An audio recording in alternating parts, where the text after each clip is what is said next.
Ilang motorista po ang nasita sa pinaigting na mga checkpoint sa Kamaynilaan kasunod ng pagdedeklara ng martial law sa Mindanao. Balitang hatid ni Von Aquino.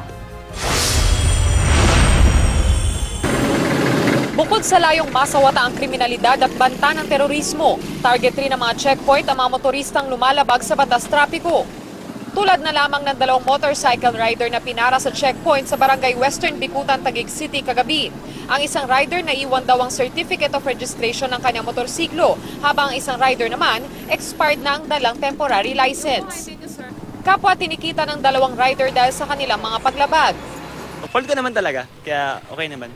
Mas maganda yung ganito kasi mas napiprevent natin kung may mga riding tandem or may mga terorista. Ganun. Okay lang yun kasi para yun sa ng bayan eh.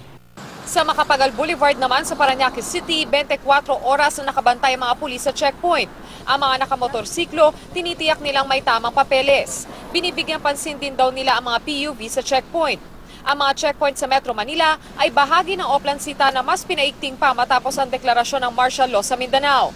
Nananawagan naman ang NCRPO na i-report sa kanila ang lahat ng anumang kahinahinala sa kanilang paligid.